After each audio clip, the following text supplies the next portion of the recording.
All right.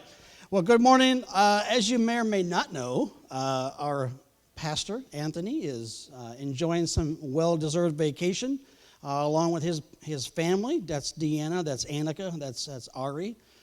They've been gallivanting around the western U.S. for a little while, and I'm hopeful that they are enjoying themselves. So in the meantime, we've had a couple of special guest speakers with us, and today I'm really excited. It is a privilege to introduce Benji Block, who is a creative arts pastor and a teaching pastor and has been doing some itinerant preaching in the area. He's from Icon Church in Kyle. And so without further ado, I'm going to just introduce Benji. So let's give him a round of applause, people. Yeah, let's do this. Thanks, man. Appreciate it. How you guys doing this morning? Good.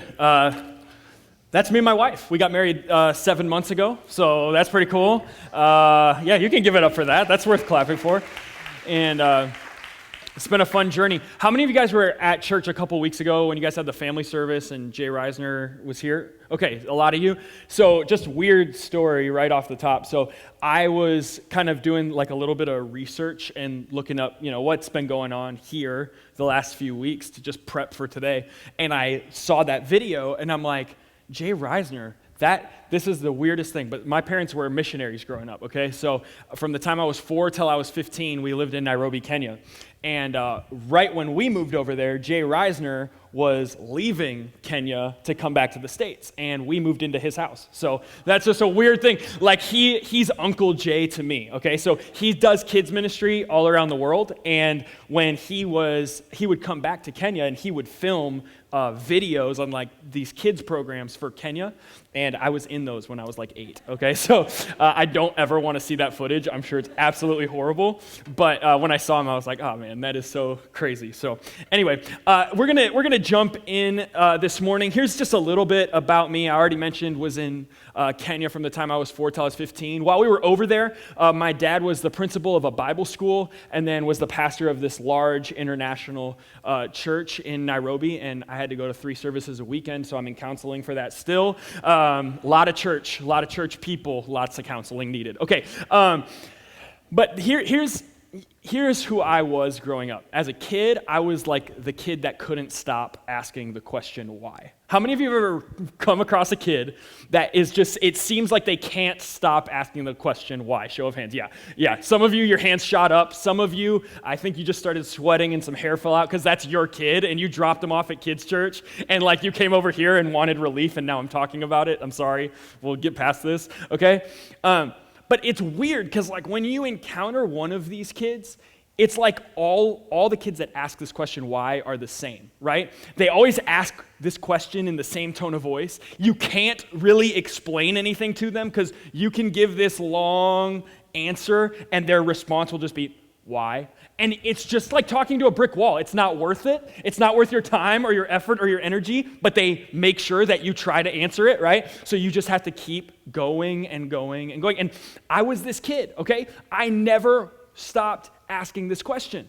And then I kind of got a little older, and so my questions sort of matured a little bit past that, and I got into middle school. And in middle school, my question went from why, and it kind of turned into this. Okay, so in middle school, I was horrible at math. Well, I'm still horrible at math. It's in this room, there's probably some of you that do math for a living, and that boggles my mind. You could not pay me enough to do that, and you wouldn't want me to do that because I'm horrible at it, okay? But I'd be in middle school, I'd get to a problem in my math homework that I couldn't solve, and when most kids would go to their parents, and they'd go, hey, mom, hey, dad, can you help me with this problem? Or mom, dad, can you solve this problem for me? That wasn't even my question. My question was, hey, mom, hey, dad, why do I even have to do this homework? And on top of that, when's the last time in your adult life that you had to do this specific type of math homework? And if you're a kid in here and you're like, I'm going to try this, right? It never worked out for me, okay?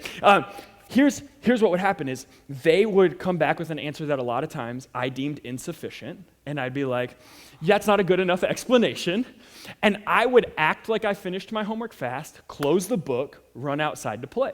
okay? So incomplete homework, I think I'm home free, whatever. Obviously, eventually, I'm going to end up in trouble, okay? So I'd get in trouble. My parents would sit me down. We'd sit across the table from each other.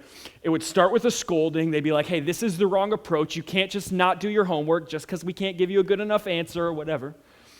But then they would add this part onto the end that I think was so important. They'd say something along the lines of, hey, wrong approach, but never stop asking the question, why? Keep being curious, keep asking why things matter, keep asking why things are important. And there was some sort of internal fire that stayed alive in me to keep asking why. And so that why kid, that was a little annoying kid, is still somewhere on the inside of me going, why do we do things the way we do them? Why does the stuff that matters to us, why does it matter to us?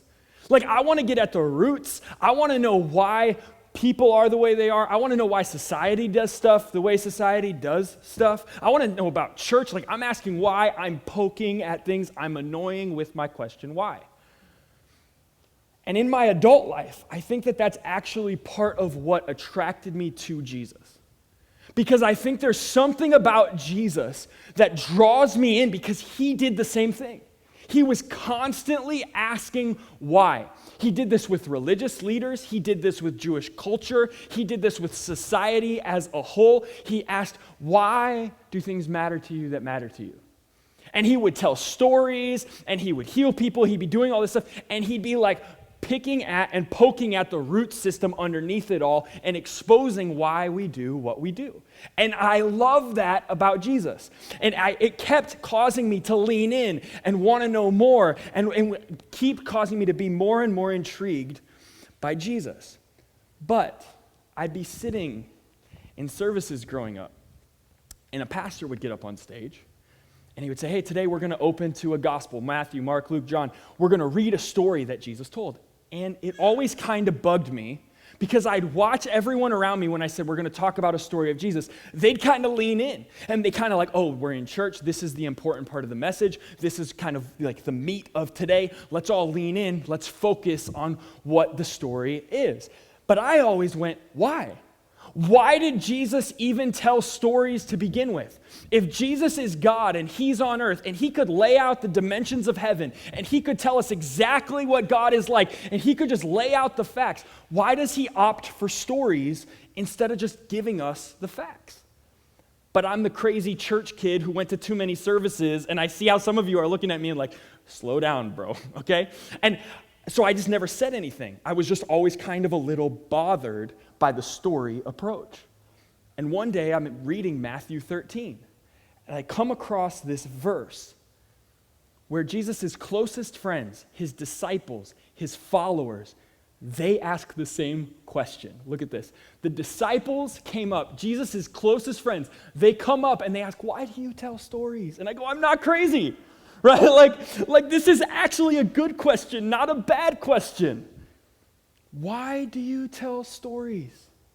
And I think I'd ask the same thing. And I love Jesus' response. Here's why. To create readiness, to nudge the people towards receptive insight. In their present state, they can stare until doomsday and not see it. They can listen until they're blue in the face and not get it. And when I read these words of Jesus, a light bulb went off in my head. Because how many of you have ever been on Facebook and you watched one video, okay?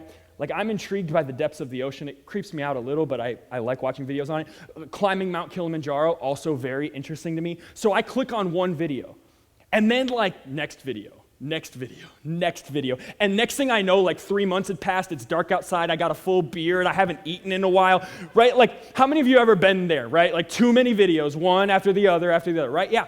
Okay, just because I watched 3 months worth of videos on Kilimanjaro or the depths of the ocean doesn't mean you want me teaching a class on either of those things. Doesn't mean that I really, really know, and it hasn't really soaked into my lifestyle or any of that. How many of you passed classes in high school or college? Like, it boggles my mind. I passed biology, but you don't want me teaching biology because I crammed for tests to pass them and I forgot it. And what Jesus is saying here is the goal was never for you to check off a knowledge box. The goal was never for you just to learn some facts and know some things so you sound or feel important. The goal when Jesus tells a story is he's saying, hey, lean in because I want you to gain receptive insight. 2 words, receptive insight. What he's getting at is he's saying, I want, when I tell a story, for it to go from your head to your heart to your lifestyle, to the way you interact with people, to the way that you run your business, to everything you do. I want these stories not to be for head knowledge, but to be for life transformation. And so today, if you would, I want to look at a story that Jesus told. And my hope and my prayer is that we would gain receptive insight. That it wouldn't just be something we hear so we know a bunch of facts and some cool knowledge, but it would transform the way we live in Austin this week. Are you with me? Cool. So here's the deal. Is that I think the story we're about to read is an invitation. And here's how I say it. I think that Jesus' stories are an invitation to catch a glimpse of life from God's perspective. When Jesus tells a story, you should lean in because he's going to give you a new perspective, a different angle, a different way of looking at life, one that differs from the way that maybe we naturally default to. And I think it's a beautiful invitation, and so lean in this morning as we read this story. Now, here's the setup for this story. Once Jesus tells the story I'm about to read, that's when his disciples come up and they go, what? Why do you tell stories? Why don't you just tell us what this is actually all about? Right? So we're going to read a story that left the disciples scratching their head, going, what does this mean? And then we're going to unpack it over the next few minutes. So let's read this parable together. Here's this story that Jesus told. What do you make of this? Jesus said. A farmer planted seed. As he scattered the seed, some of it fell on the road, and birds ate it. Some fell in the gravel, and it sprouted quickly, but didn't put down roots. So when the sun came up, it withered just as quickly. Some fell in the weeds, and as it came up, it was strangled by the weeds. And then some fell on good earth and produced a harvest beyond his wildest dreams. Are you listening to this? Really listening? And if this was like modern Sunday church, this would be the part where Jesus closes in prayer and the band comes back up and they close with the song and you're thinking about where to go to lunch. And I'm left scratching my head because I'm going, that doesn't give us a whole lot of explanation. He just told us about a bunch of soil and that's what he left us with.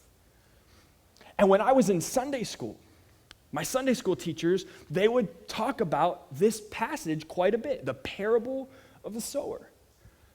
And they would say that this parable, this story of Jesus is about these 4 different types of soil, and they each represent a different type of person's life. And if you're a Christian, if you're in the room this morning and you say, yeah, I follow Jesus, then you're in that last camp. You're that 4th soil, this good earth, this good ground that's going to see this massive harvest, this abundant life that John 10:10 talks about when Jesus says that he came to give life and life to the full.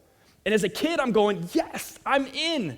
I'm that last soil. I'm the in crowd. I'm the person who's going to see God do amazing things in my life. And I'm like, yes, I want to be that. I love that. I want to thrive in that. My life's going to be awesome.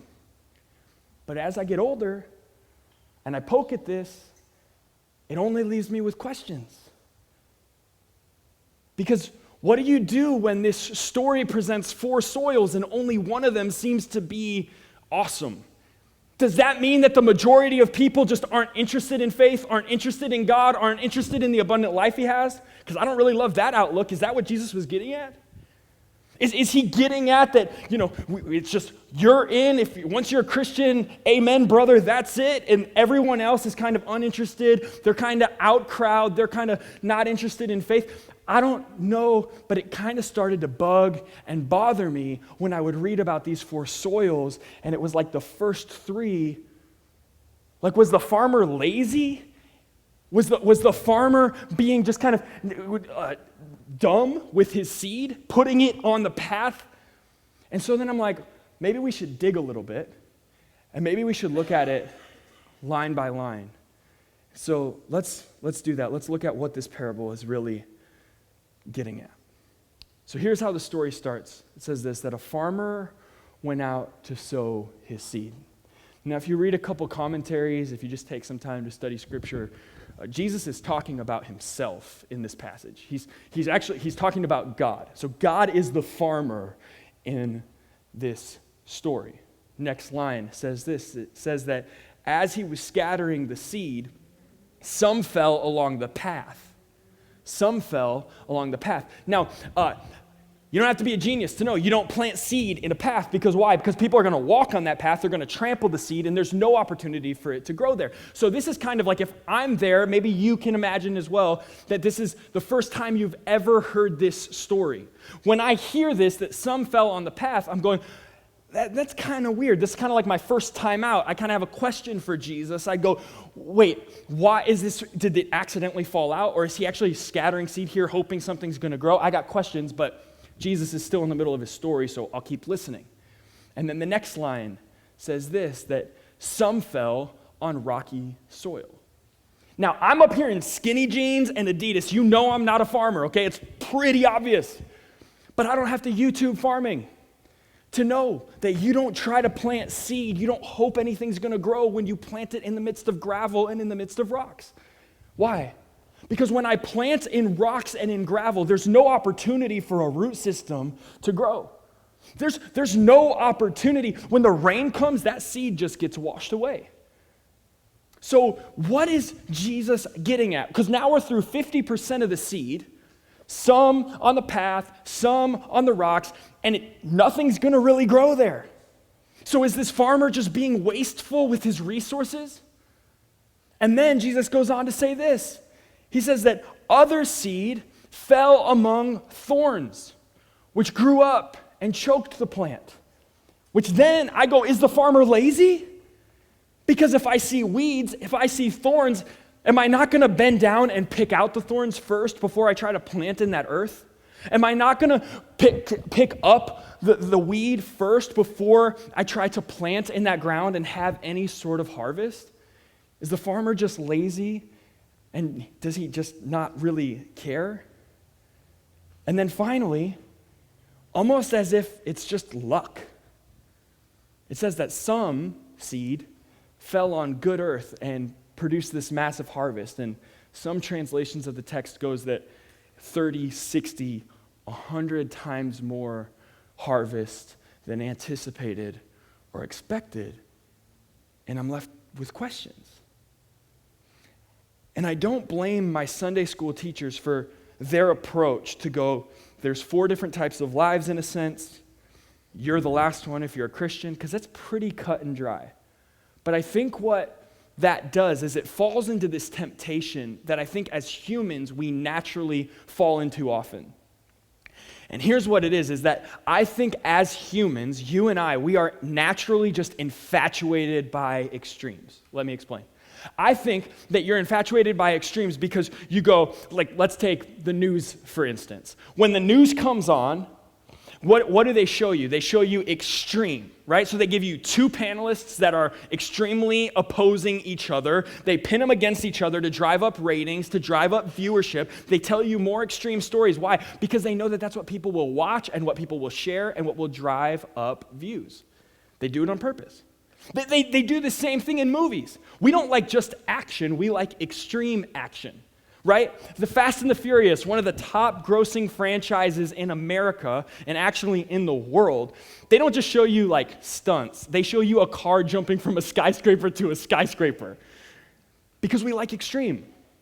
And I was going to take a picture for you this morning and put it up here in a slide of the top 10 pop songs right now on the radio.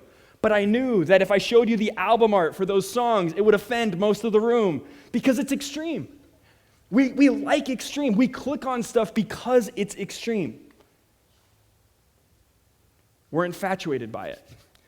But then my hypothesis would be that we're infatuated by the extreme, but we live in the middle.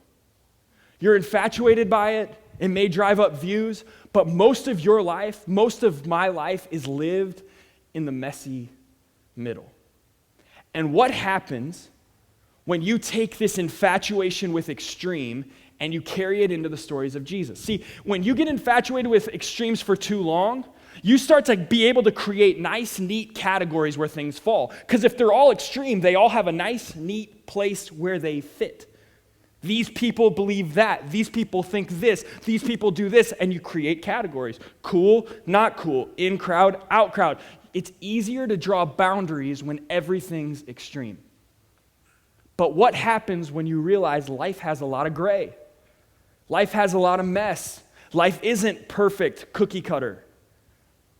I think you realize, man, I might be infatuated, but a lot of times I'm living right here in the messy middle. And I carry this belief about the extremes into my relationship with God. I carry it into the stories Jesus told. And sometimes I do the stories of Jesus a disservice because he's talking to me, but I act like I'm just in the in crowd. I'm just seeing all the growth. And he may not really be implying that. And so I love going back to this story and re-examining it. Because I think that the middle two seeds may be, just maybe, where a lot of us actually live. See, what if it's not that we're one of the four soils? What if it's not that three of the four are kind of out or uninterested? What if it's that most of us, we have every intention of being in? What if it's that most of us want to grow in our faith, we want to thrive in our relationship with God, we want to see him do amazing things in our lives, but just it's a messy middle type of life. And so Jesus gets up. He tells this story to the crowd. Band comes up, closes with their final song, right? And I'm running to Jesus and I'm going, Jesus, why do you tell stories? And he goes, receptive insight. And I go, then give me it because I didn't get it from this. Can you explain it a little more? And that's what Jesus' disciples do. They go, explain to us the story you just told. And I want to read for you what Jesus told them about the middle two soils, because this is so key for us today as we try to live in this messy middle. Scripture says this, that the seed cast in the gravel, the seed thrown on the rocks, this is the person who hears and instantly responds with enthusiasm. But there's no soil of character, and so when the emotion wears off and some difficulty arrives, there's nothing to show for it. And I've had days, and I've had weeks, and I've been in the middle of years where I responded with enthusiasm to the message of Jesus, where it was intriguing to me, where I leaned in when the preacher spoke, where I knew when to lift my hands during worship, when I was in the Christian bubble, the Christian friends, the Christian circles. But when I got alone, or when I wasn't in that crowd that was enthusiastic about Jesus and his way and his mission, I didn't have the soil of character to handle it. And when I got hit by something, and when life kind of smacked me in the face a little bit, and I faced some adversity, I lost faith altogether. And you may never admit it, but maybe there's been moments in your life, maybe you're going through one right now where you're saying, yeah, I'm still showing up at church, but when adversity hits, I kind of bail. Because I just don't know what's really real here. I don't really have necessarily this firm foundation rooted in Christ, but I do have this kind of enthusiasm every once in a while. I still kind of serve at church. But there's a lack of this soil of character, this firm foundation. And I start to see myself in that middle soil. And maybe you do too. And then Jesus goes on and he says this about the seed cast in the weeds, the seed cast amongst the thorns. This is the person who hears the kingdom news, but weeds of worry and illusions about getting more and wanting everything under the sun strangle what's been heard, and nothing comes from it. And you may have had years or weeks, or maybe you're in the middle of some days where you're like, yeah, I want God's best for my life. I want that John 10:10 abundant life flowing out of me. I want God's will. I want God's way. I love worship. I love being here in church. But all the time, there's kind of this background hum of worry that just kind of lives there. And it kind of just seems like maybe anxiety is knocking at your door this morning, or depression kind of moved boxes into your house and setting up shop. You ever been in one of those seasons? Where you go like, yeah, like God, I want your way for me, but it seems like weeds of worry are just growing up around everything. They're just choking my faith out. It's really hard to stay consistent because God, where are you? In the middle of this dark night of my soul when worry and anxiety keep knocking. And I see myself in that soil. And maybe you see yourself in that soil. And when I read this and I realize maybe it's not that I just sit in this camp of the fourth soil and wait for God and this massive harvest to come and happen, but instead that maybe our lives are a little more gray than that, and maybe our lives are lived in the four soils. And maybe I can actually identify for you this morning that there's been many times where God tried to plant something in my life, and my life was like the path. And it was stomped all over, and it became bird food, and I didn't let anything grow there. I gave God the stiff arm in a sense, and I said, I'm going to do my own thing. Check back with me later. And there's been times where I didn't realize, and God presented me with an opportunity 6 years ago. I lived in Chicago, Illinois. My boss said, hey, I'm moving to Texas. I had never been to Texas. He said, hey, we're going to start a church from scratch. You want to lead worship? I had never led worship. I said, sure. And I said yes. And a simple yes turned into 30, 60, or 100% growth. I saw God grow a team of 12 people to a church of 600.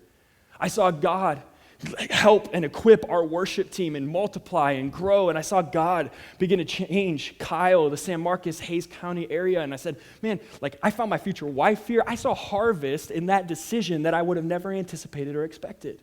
But it was a simple yes. But it's not like I live there permanently. You ever been there? Where you're like, I wish I was there all the time. But I'm in all four of these soils. And so I'm reading this text. It's hitting me, these four soils that they're all my life. And I'm going through it and I'm thinking, yeah, this is good. But I keep coming back to this kind of pesky question when I read this text. Because if you were to open your Bible right now, or you do a Google search on your phone, and you look up this parable, you're going to search the parable of the sower. It's on the screen right now. But my whole life, my Sunday school teachers, the pastors, the preachers that I was listening to, they all kind of focus on the soils. And I go, if it's the parable of the soils, let's call it that. But why is it called the parable of the sower? Because it leaves me with these questions when I read this text. It leaves me with these questions of why is the sower still wasting most of his resource on bad ground and bad earth when he knows where the harvest is? If you're a good farmer, you take all your seed, you take all your resource, you use all your time, you go to that last fertile soil and you dump your seed there. You pay attention to the ground there. And this is where I feel like Jesus pokes at you and he pokes at me and he goes, let's pull back the curtain, let's ask why. Because see, sometimes I think that God's not worried about what you're worried about. I think God's not worried about what I'm worried about sometimes. See, while I'm in the back listening to Jesus' parable going, why is this guy wasting his resource? Why is this guy wasting his time? Why is this farmer wasting his energy? Is this farmer lazy or dumb? Jesus is going, no. I'm telling you a parable. I'm laying out for you a story because I'm saying that even if you're in the middle of the rocky soil of your life right now, I'm still planting there.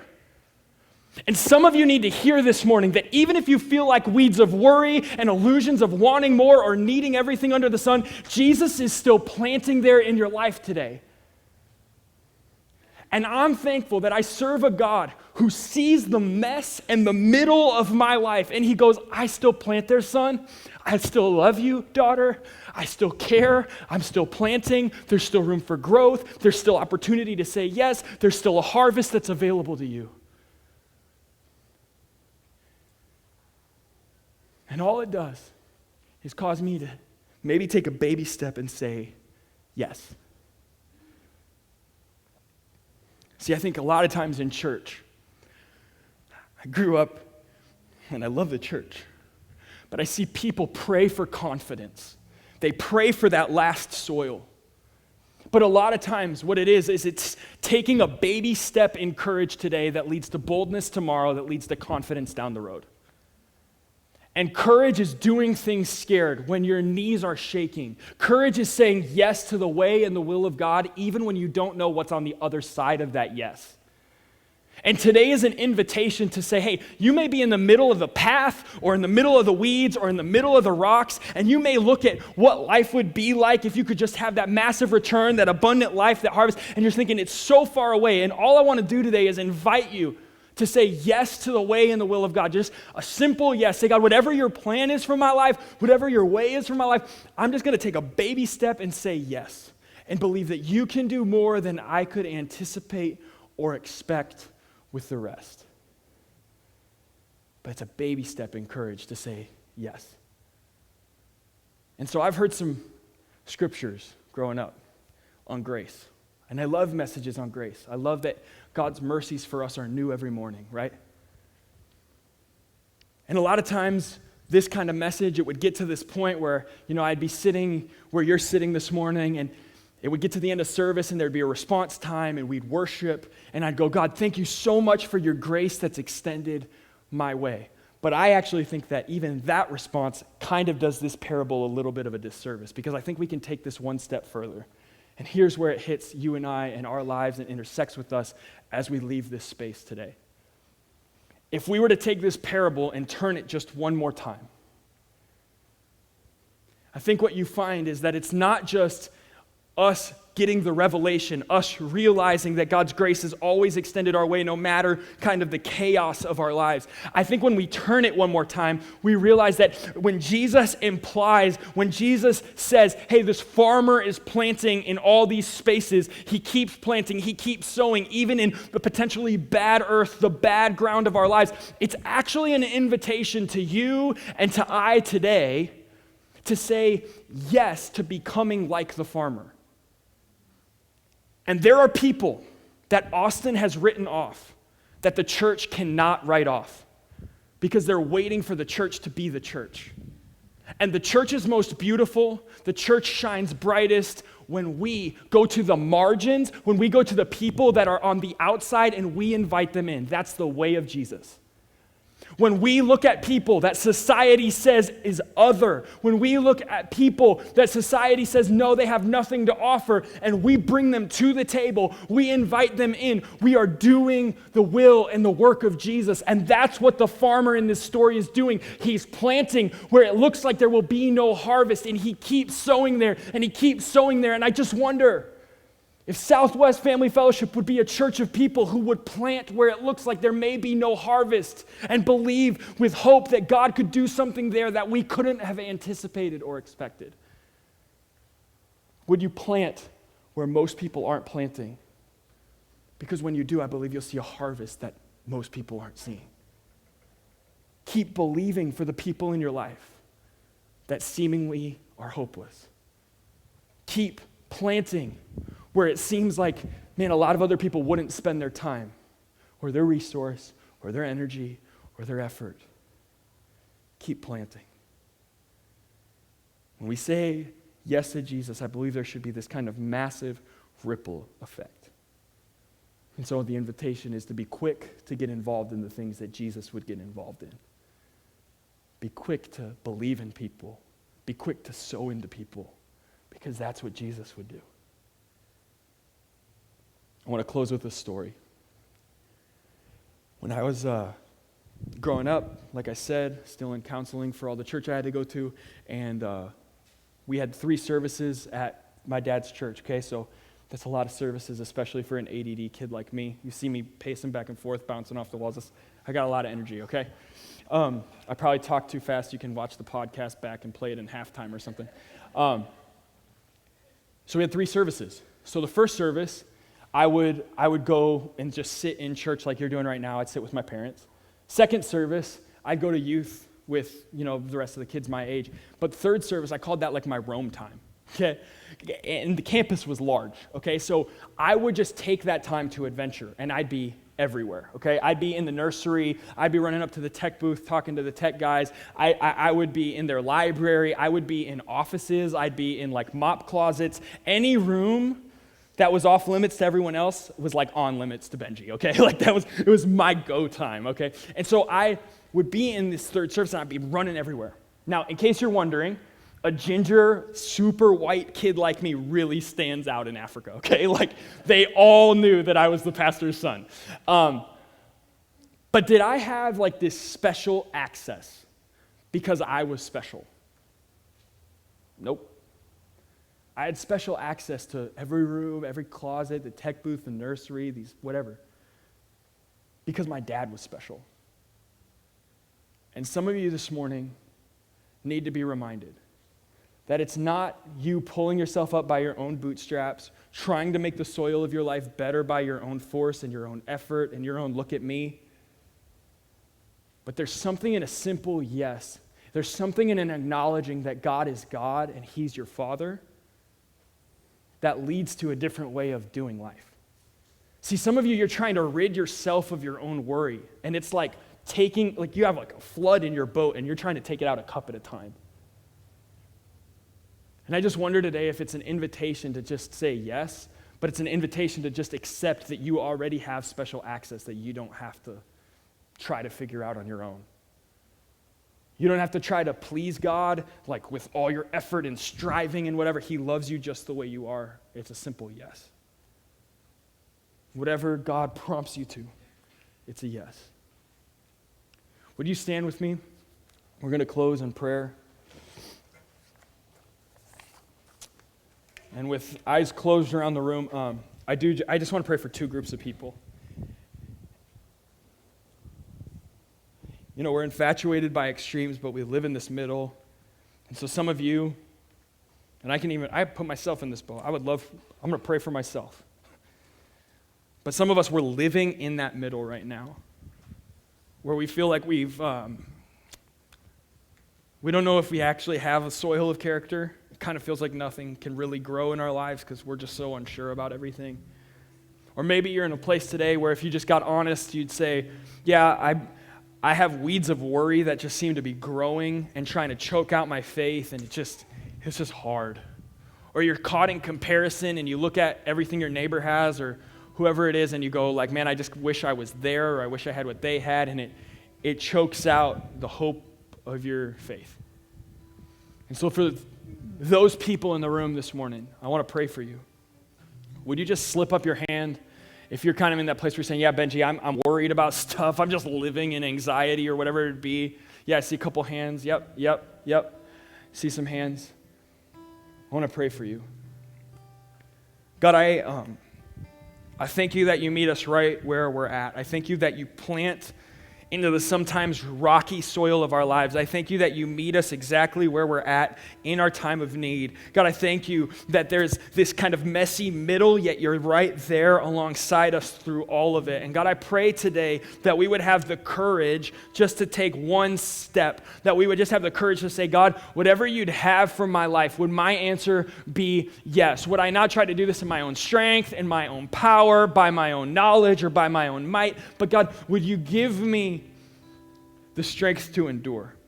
And God, I pray for people that it seems like and it feels like they're living in the middle of weeds of worry and anxiety and doubt and fear. God, I pray that in this moment, as they just say a simple yes, that they would know that you're meeting them right where they are.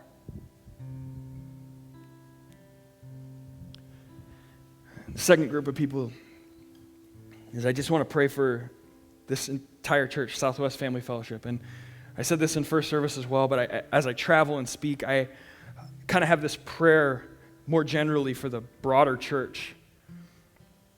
And I think the prayer is that we would be a people who our eyes, like once we've had this receptive insight, our eyes just see people that are hurting, that are in need, and that our hearts and our lives would be made like this farmer, like this sower, and we would be a people who would take this mandate of Jesus to continue to sow into hard spaces and places, and we would be like Jesus.